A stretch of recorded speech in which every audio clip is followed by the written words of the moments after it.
Hey y'all, it's Tasha and Case from Pine Knot Family Farm. Welcome back to our channel and welcome back to our kitchen. If you don't notice that we are in a totally different kitchen today, and I am super excited to be cooking in this kitchen. This is our kitchen at the duck cabin at duck camp. It flooded a couple of years ago and I got to redo the kitchen. Everything else we salvaged and saved, but the kitchen cabinets were not savable. So we kind of got to do this the way that I wanted to do it. And I'm so excited because I love cooking in this kitchen. And we may do a video on the cabin and show you pictures of when it was flooded and all that a couple of years ago, because it took us a little over a year and a half to get it put back together. So this is my favorite place to be, and I wish I could pick this place up and take it home with me. So probably for the next couple of months, a lot of our cooking videos, especially holiday baking and stuff like that, because that's my absolute favorite to do, just make gift baskets and goodie baskets. So we'll be doing a lot of that and cooking suppers and stuff, and hopefully y'all will be coming along with us and we'll be in this kitchen, because this kitchen just inspires me to cook a whole lot more. Don't you love it? I think it's better than home. It's better than home. That's right. So today we're going to be making some old-fashioned soft pumpkin cookies. They are absolutely soft. They're wonderful. They've got a glaze that you put on the top of them at the end. So we're going to take you along and show you how we do that, because it's finally feeling like fall around here. It's not cold outside. It's not hot. It's perfect. We had a fishing trip at school this morning. Both of the boys went, and Austin decided that wasn't enough fishing for him. So we come up here, and him and Levi went out on the river, and Case decided that he'd had enough of fishing, so he's going to help Mom bake some pumpkin cookies, so that way everybody will have cookies whenever we come back. You ready to get started? All right. So the first thing that we're going to do is we're going to take an empty bowl, and we're going to place our flour, baking soda, and that stuff in it. So Case, we are going to take and put 2.5 cups of all-purpose flour. So this is 1/2 cup. So 4 of these? 5 of those. Make sure they're even on the top. Do you want me to get you a knife? All right, so we have got our 2.5 cups of all-purpose flour. And to that, we're going to add 1 teaspoon of baking soda and 1 teaspoon of baking powder. So do you want to dump that in the bowl? With all of it? All of it. All right, and so next we're going to do 1 teaspoon of cinnamon. This is a 1/2 teaspoon measure that I've got. So I'm going to do these twice. And then we're going to do 1/2 teaspoon of nutmeg. So 1 teaspoon of cinnamon, 1/2 teaspoon of nutmeg. Next thing that we're going to add is 1/2 teaspoon of salt. I'm not going to measure that. I am using pink Himalayan salt. I'm just going to give it a couple of shakes, and you can whisk that all together for me.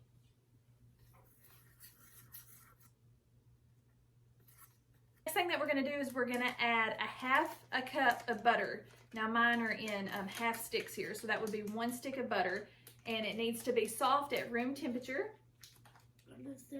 Just like that.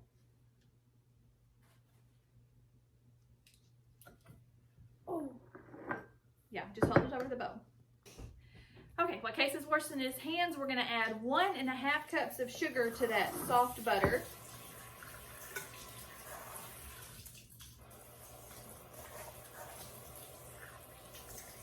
And we're just going to mix this on low speed to get it incorporated. Got our butter and our sugar incorporated, and it's just kind of fluffy in there. So now that the butter and sugar is incorporated, we're going to add 1 egg. Here's an egg.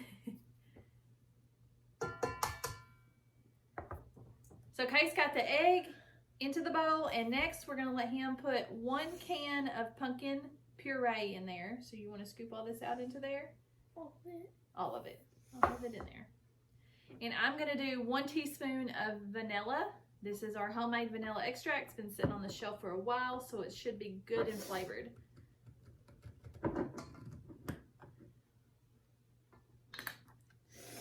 And this is one teaspoon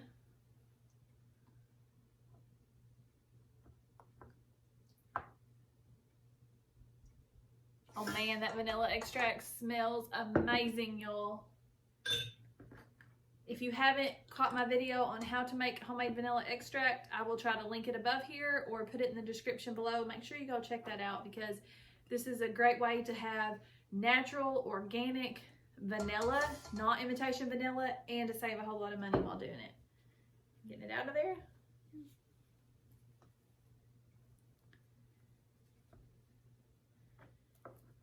If you want to just hold it up, like, yeah, and scoop it in there.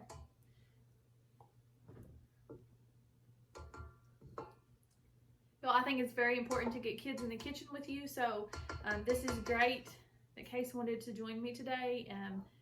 Everybody, I got it. Everybody needs to learn how to bake.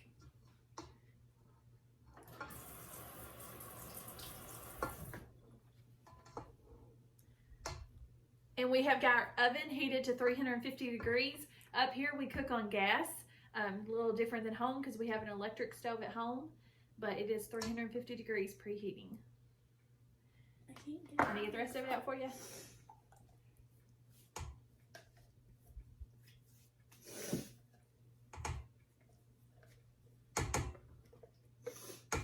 All right, you want to put it down and turn the mixer on low for me?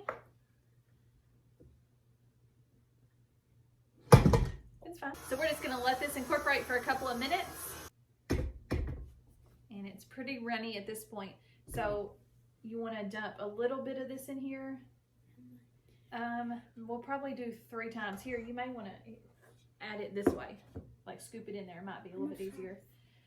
Just put a couple of cups in there. You're going to want to slowly add your flour mixture, which has got your cinnamon, nutmeg, baking powder, baking soda, and flour all incorporated in there. You're going to slowly add it to this mixture. So I'm just going to let him do a couple scoops at a time, and then we'll mix.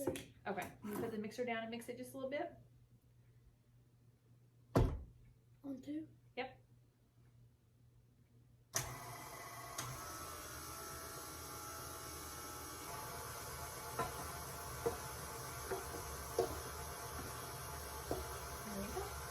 So we let that mix for about 30-45 seconds, got it incorporated really well, made sure the flours and everything were mixed up. And now we're going to drop them by spoonfuls onto a greased cookie sheet. So we want to show everyone what it kind of looks like. You'll see that. It's really thick now. Kay said it looks like peanut butter was a good description. All right, you going to stick some on there?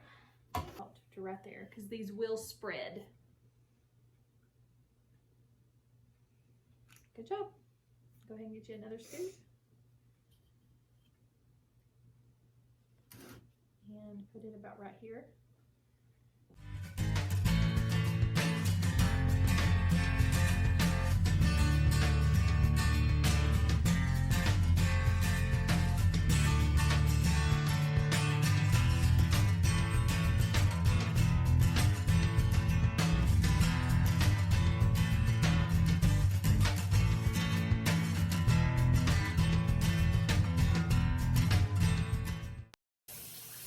Make sure that you're allowing room for these to spread because they will spread.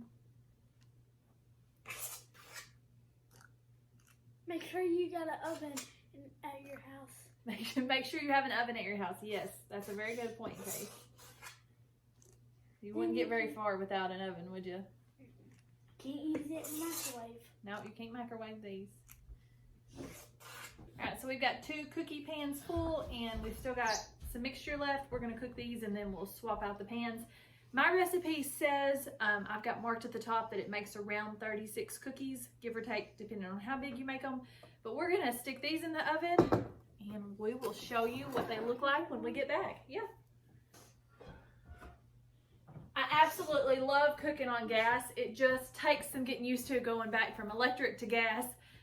So we only come up here in the winter time and I have to always adjust myself to get kind of back in to learning how to cook on the gas. So these are going to bake for 15 to 18 minutes. I would probably set a timer around 12 and check them just because everybody's ovens cooks a little different. From there you should know to add a couple of minutes or so. But 15 to 18 minutes, we're going to bring you back and we're going to have some fresh pumpkin cookies and we're going to make a little bit of icing that just puts them over the top. All right, we've got 2 batches of the cookies out. It has been exactly 17 minutes. Remember that I'm cooking on a gas stove. So we're gonna let these cool for just a second. We're gonna move them to the cooling rack, and we're gonna put another batch in the oven. Once they're completely cooled, we'll put the icing that we're fixing to show you how to make on the cookies. So we're gonna move these over to a cooling rack. These are soft cookies. I don't know if you can see just how they spread out and they puffed up beautifully. They're so soft. You gonna move some over there?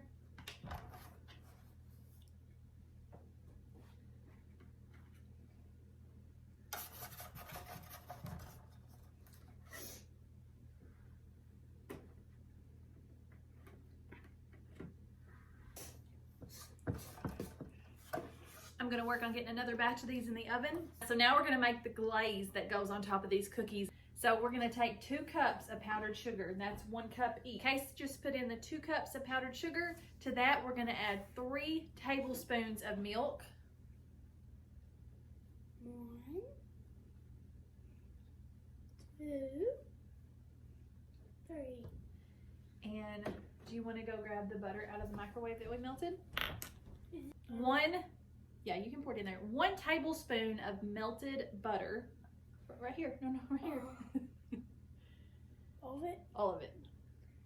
And you just put it in. Just pour it in there.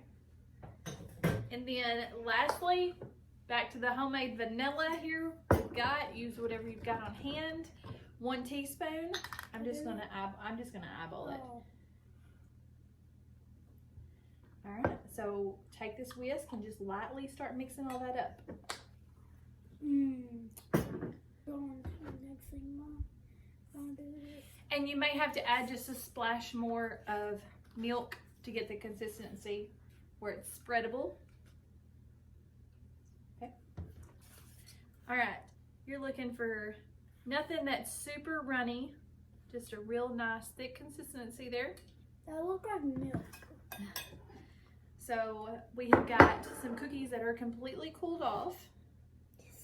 I mean, y'all, that is just a pretty cookie. So do you want to take this case? You got another one there? How much? That's good. And it'll just kind of run down, almost like when you put glaze on cinnamon rolls. It'll just... I'm gonna try one. We'll go ahead and try it with the glaze and tell everyone what you think. He likes them without the glaze.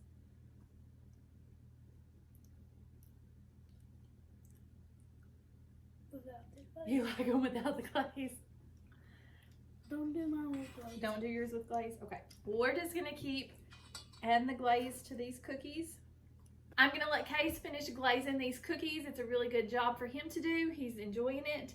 I hope you have enjoyed this video, and if you like pumpkin at all, please give these pumpkin cookies a try. They are just an old-fashioned, soft pumpkin cookie that you're not gonna find just anywhere.